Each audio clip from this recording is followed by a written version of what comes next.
Don't be taking it and travel and go in the Bahamas and, spend money on a birthday party for a new car. No. Oh. The money needs to make you money. You need to be able to make money in your sleep. You need to invest it. Invest it for yourself, invest it for your family, at least for your future, for your retirement. Do it. All right, guys. Thank you so much for swinging by to our podcast. This is just a sitting with me and my friend right here. We've been in the business. He's been in the business for over 20 years, and he's a lender with AMP. Lending, and this is Mr. Abu Jabi. Hey, how y'all doing?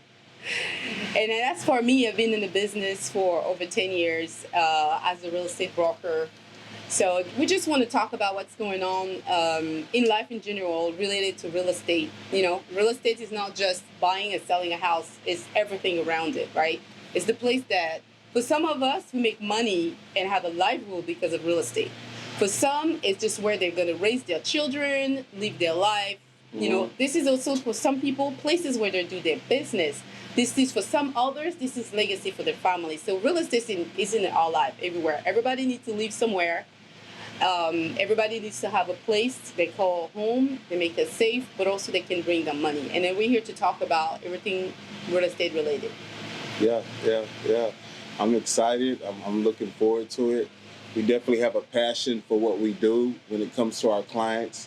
We're trying to help them acquire a home. There's a lot of preparation that goes in that, and we just like to be the tool to be able to try to get our clients to get through that process as smooth as possible. So today is our first episode, right? Yeah. Exciting!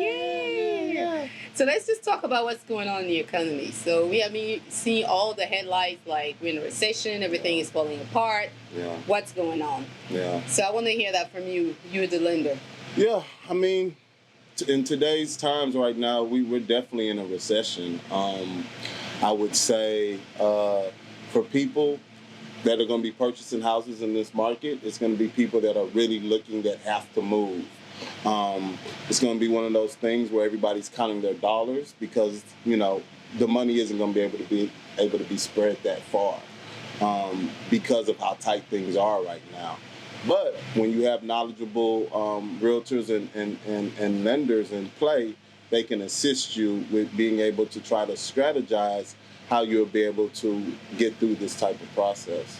Yeah, so pretty much what happened is we had COVID happen, right? We all got locked up in the house. We didn't know what's going to happen. Everybody thought, we're going to go into a crash now everybody's locked up. But to help everybody, the government decided to flow money in the street so everybody has cash. And then with this extra cash, a lot of people work from home, and they're like, I don't like where I live. Yeah. If I have the possibility to work from home, work remotely, I have extra cash, I don't necessarily like the place, so I just need a change. Why not save it and buy a house? Mm-hmm. And then what happened? Everybody flooded the street, and everybody started calling Realtor. Hey, everybody started calling lender. I want to buy a house. I want to buy a house. Yeah. So because we have too many people on the street looking for a new place to move to, and a lot of places also. People coming from up north because the affordability was not possible and come down here in Texas. Texas was one of the state in the state in the nation where a lot of people moving to. So what happened directly for us is we'll see people that just come in, they submit an offer, but now it's just not one offer. It's just like 4 or 5. I have a listing that I submitted an offer. The listing agent told me they received 80 offers. That was crazy. 80. The line was at the door when I brought my client the first day he got on the market to look at the property. So that dropped all the price up. And then for the buyer, they could not really afford because they can only do a certain amount, based on their income and their financial situation. You have to put it on the side. But anybody else, they have cash, they're financially straight, was able to buy it. But a home that we normally used to see at $280,000, $300,000 become $400,000. We had over some area in Houston, over 25% value increase. Yeah. That was crazy. And for new construction, the builder, they were increasing their price every 3 sale. It's an extra $2,000 to $5,000. So the affordability started going crazy. That was crazy. Yeah, and a lot of it was just pushed by lowering the interest rates, right? to be able to stimulate the economy, you lower the interest rates.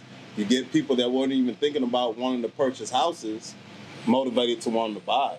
So that's what we've seen. And then in other states, things were being a little bit more tight up there. So what do? You look for cheaper land.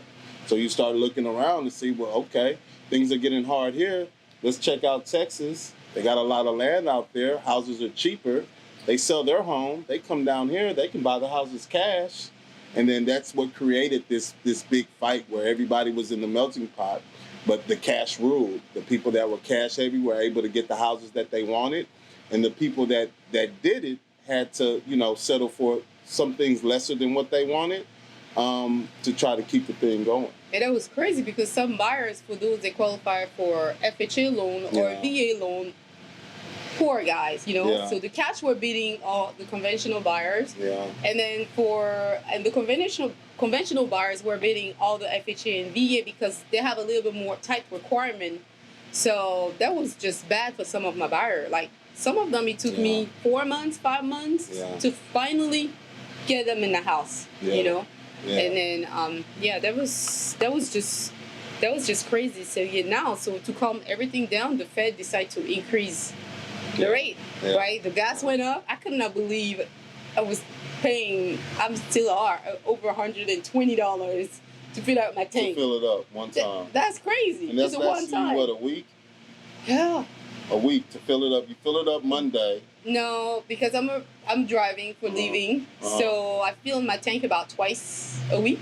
Twice a week? Yes. And when the economy was crazy because I had a lot of buyers, it was 3-4 times a week I had to fill up because I'm driving everywhere to find places for people. Yeah. So when that gas price increased, it was just killing me. Yeah. So we're talking about what, $240 a week? Yeah. Times 4? Yeah. That's a bill. That's the bill. That's the mortgage. That's the condo right there. That's the condo payment. So that's the market that we're seeing right now as far as, people, especially lower income people. They're on a tight income. You have a rise in inflation to where things are costing more, from going to the grocery store, to gas, to just care for your children. Yeah.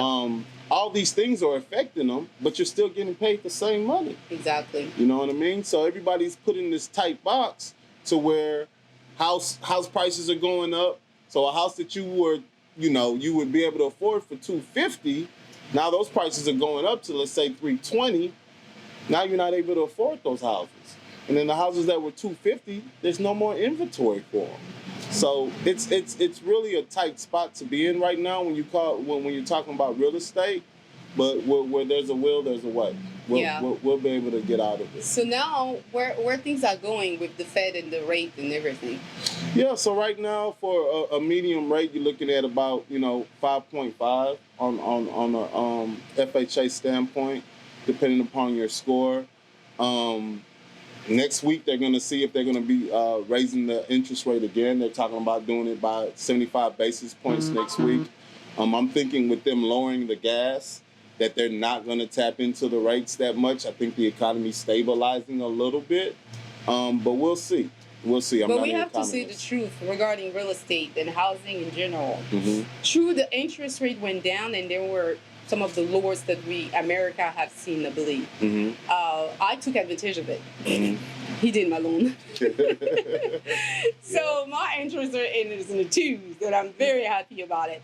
But for right now, the economy, it's not like the interest rate are too high. I think we're just coming back to where we were before COVID, right? Because before my client used to have like a 4-something, a 5-something. 4.875. If you were an investor, you have an extra point. Yeah, 6%. Yeah, for the investor, it was an extra point. You have 6%. Yeah. So it's not like, everything is going crazy. Is it a good time to buy? I think it's still a good time to buy. Because no matter what, it has been proven in the past, and since America is, the price of home that always goes up.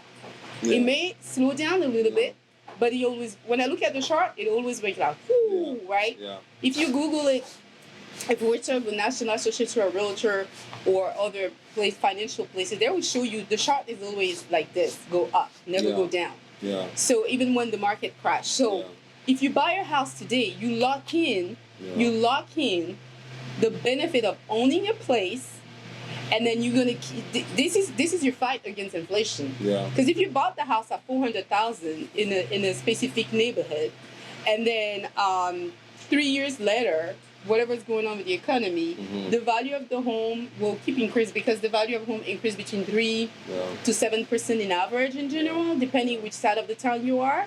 Right.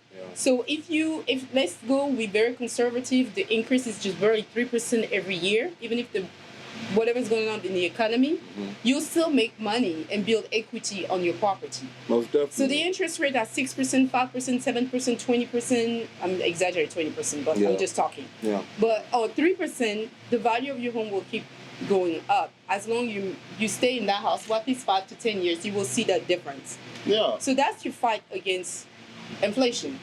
So I still believe it's still a good time to buy. The interest rate, just like before, so it's not like everything is tanking is crazy. No, we're going back to where we were before. We're just getting back to a normalized market. I mean, just like before, when my parents bought a house, they bought a house, I think it was a 9% interest rate. That was what, early 2000? Yeah, early 2000, 99, somewhere around there, 9% interest rates. Houses were still going.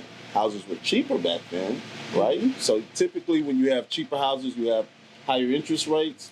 When you have higher houses, you have cheaper interest rates. In this market that we're in, we've seen a difference. Houses were getting higher, interest rates were still going up. So that's something that we haven't really seen before in the real estate market. But at the end of the day, houses are going to always keep the world going around. So if you do get a high interest rate at this time, there's going to be a time when you can refinance that house again when interest rates drop, and you'll be able to get a lower interest rate. And then there's also ways where you can do biweekly payments. You know, you're still paying the same monthly payment, but you're splitting it up into 2 payments twice a month instead of once a month, and you're cutting interest on that. So there's tricks and trades that you can do to try to beat that interest rate. At the end of the day, you still need that roof over your head. Millennium are the bigger population right now, right? And then the most people start buying houses around 32. So how many people, millennium, are about to turn 32 this year? A lot. I need to double check the number. But it's a lot of people. They are turning 32. And the average person around 39, 40 start buying houses. So before, with what happened a few months ago, or even last year, they were saying, oh, we're in shortage of house. True. Why? Because the price of the lumbers, a lot of people keep being sick.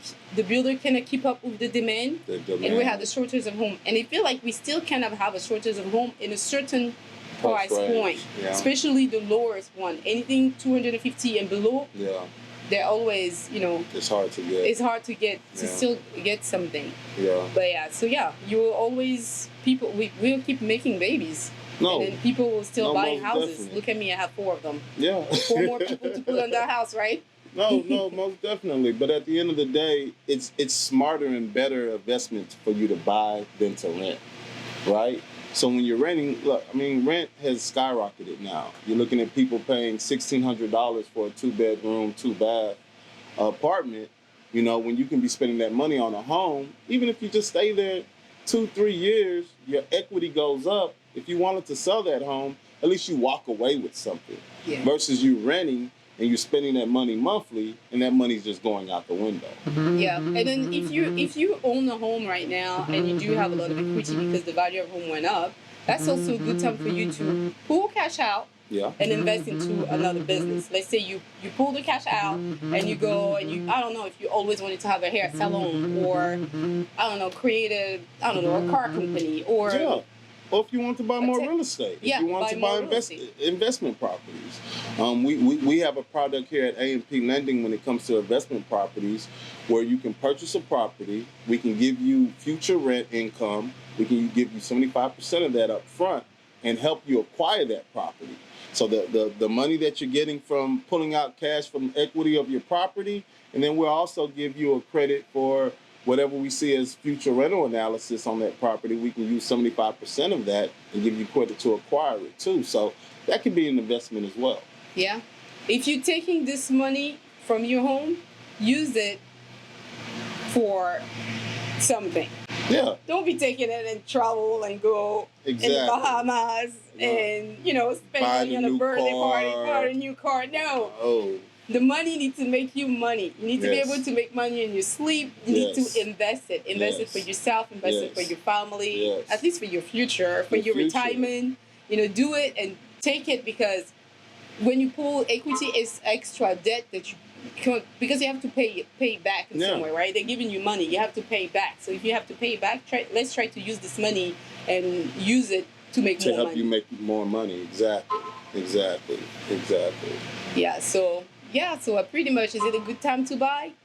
Yes, it's always a good time to buy, because buying is pretty much investing towards yourself. So is the economy will keep going crazy? I have no idea. That's the magic question. I don't know. We're just waiting. We'll see where life takes us. But at the end of the day, as long as you have, you know, professionals among you that can help you, guide you through this process, then everybody can put their head together to try to figure out what's what. Yes. So hopefully you learned a little bit today from Abu and I. So if you have any question, make sure to let us know. Comment below. Tell us which other subjects you would like us to talk to you about. And just give us a call if you need anything with real estate and anything with lending. Thank you. Thank you for watching.